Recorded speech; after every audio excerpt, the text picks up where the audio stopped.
Good morning, this is Mr. Schreiner from Whitmer High School. Today I'm reading the Air Test Number 2 review for your distance learning.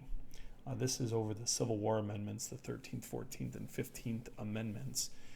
So you are able to pause this at any time as I go through. I'm going to read the 13th and 14th amendment, and then there are some questions that follow, so you can follow along.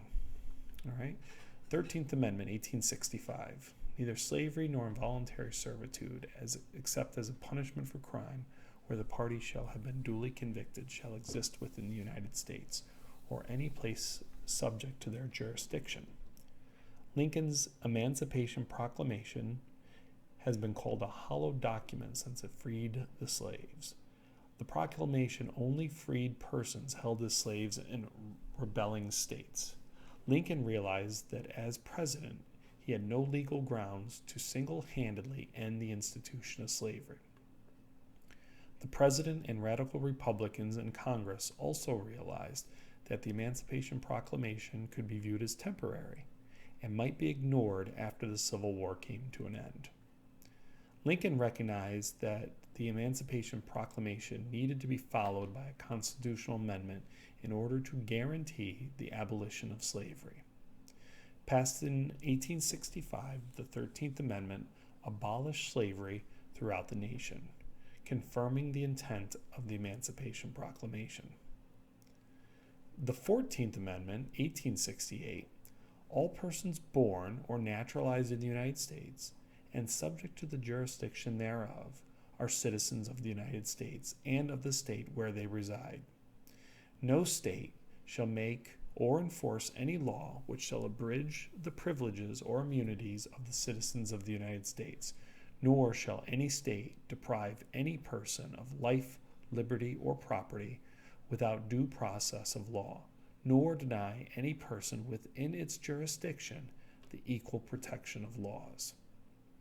Although the 13th Amendment abolished slavery, it failed to give slaves equal protection under the law. The Supreme Court had ruled in the Dred Scott case 1857 that slaves were not citizens but property. After the Civil War ended, many southern states set about denying freed slaves their civil rights. The radical Republican Congress passed the Civil Rights Act 1866 in response to the Black Codes and quickly proposed its major terms as constitutional amendments. The 14th Amendment was passed in 1868. It had three important clauses, in each of which are still important today. The Citizenship Clause. The 14th Amendment granted U.S. citizenship to all former slaves. Before this amendment, African Americans were barred from becoming citizens. This clause was a direct response to the Supreme Court in the Dred Scott case, which sought to deny full citizenship to African Americans. The Due Process Clause. The 14th Amendment also said that states must provide all citizens with due process of law. This clause protects the right found in the First Amendment and prevents those rights from being taken away by any government without due process, a trial by jury for all people accused of wrongdoing. The Equal Protection Clause. The Equal Protection Clause extended the protection found in the Bill of Rights to state governments. Before this clause was added to the 14th Amendment, the Bill of Rights was limited to protecting individuals from the federal government. This clause implied that no state has the right to deny anyone within its borders the equal protection of the laws. This clause would later be used by the federal government to bring an end to discrimination and segregation in the South. One prime motive behind the radical Republican push for the 14th Amendment was its desire to secure its power base in both the North and the South in future elections. Republicans realized that the ratification of the amendment would lead to revision in determining representation in the House of Representatives. Since the Republicans have secured the backing of African Americans, they believe that African Americans will support Republicans in future elections. The 14th Amendment also stated that no one in the former Confederate government could be a member of the federal government. Finally, it said all debts incurred by the United States to fight the Confederacy were to be paid, but none of those debts incurred by the Confederacy. Before being readmitted to the Union, Southern states were forced to ratify the 14th Amendment. So moving on to the questions here. This one's a short answer. It says, although the Civil War ended, it failed to bring an end to the discrimination leveled against former slaves and their descendants. The ratification of the 14th Amendment was seen as an attempt to bring an end to prejudice and bigotry against African Americans living in the southern states. Explain how the 14th Amendment sought to end the discrimination faced by African Americans living in the South. Write your answer in the space provided. So you can pause now and answer that question. Number 2, after the Civil War, Southern state legislators attempted to restrict the rights of former enslaved persons by enacting black codes. How did the radical Republicans in Congress respond?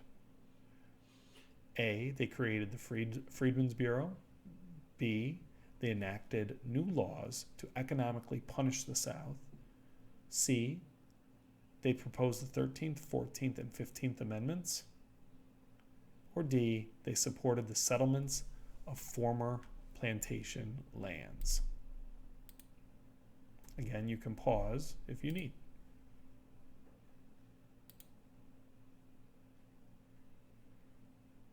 Next question. The information in this table supports the conclusion that, all right, the conclusions are most Republicans support an equal number of free and slave states. Strong support existed in the nation for the Civil War amendments. Support for the amendments varied depending on political party affiliation. Republicans sought to open new territories in the North to slavery. We have the amendments here, 13th, 14th, 15th. Description, 13th abolished slavery, 14th gave citizenship to freed slaves, 15th gave the right to vote to former slaves, and that would be males. You have Republican support, 100% for the 13th, 94% support for the 14th, 100% amongst Republican support for the 15th Amendment, and then Democratic support. Ending slavery, 23% of Democrats supported that. 14th Amendment and 15th Amendment had 0% support. So using this table, then answer which conclusion you can come up with. Number 4, this amendment requires states to provide all citizens with due process of law, trial by jury when accused of wrongdoing. Is that the 13th, 14th, or 15th Amendment? Number 5, this amendment guarantees voting rights for all persons that were formerly enslaved. Is that the 13th, 14th, or 15th Amendment? Number 6, this amendment abolished slavery throughout the nation, confirming the intent of the Emancipation Proclamation. 13th, 14th, or 15th Amendment? 7, this amendment granted U.S. citizenship to all former slaves. Is this the 13th, 14th, or 15th Amendment? And number 8, this amendment applied the protections of the Bill of Rights to the states. Is that the 13th, 14th, or 15th Amendment? And just a reminder, you can go back up to the top of the document to help answer those questions under the 13th, 14th, and 15th Amendments. All right, thank you for joining me. If you have any questions, reach out to your American Government teacher.